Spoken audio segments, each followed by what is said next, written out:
আমার কর্তামশাই কিন্তু একটু খেতে ভালোবাসে, তাই সে কয়দিন ধরেই বলছিল কড়াইশুঁটির কচুরি আর সাদা আলুর দম করো। সময়ের জন্য হয়ে উঠছিল না, তাই বানিয়ে ফেললাম। আর যদিও ফার্স্ট টাইম বানিয়েছি, দারুণ হয়েছিল খেতে।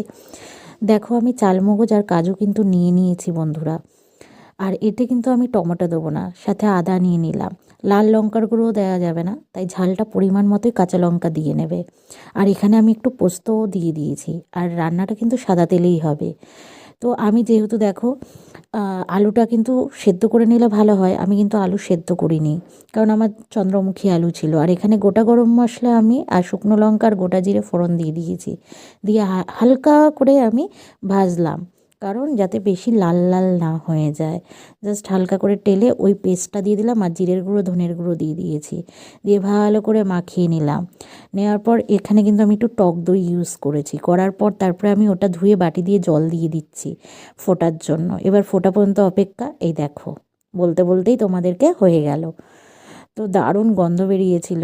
আর যেহেতু কাজু পোস্ত দেওয়া, দারুণ হয়েছিল খেতে, টেস্টি। তো হয়ে গেছে। এর মধ্যে আমি দিয়ে দিলাম সামান্য কিন্তু একটু চিনি, গরম মশলা, ঘি দিলেও ভালো হয়, তো তোমরা দিতে পারো চাইলে, আমি দিইনি। আর দেখো, বেশ আঠালো হয়ে গেছে।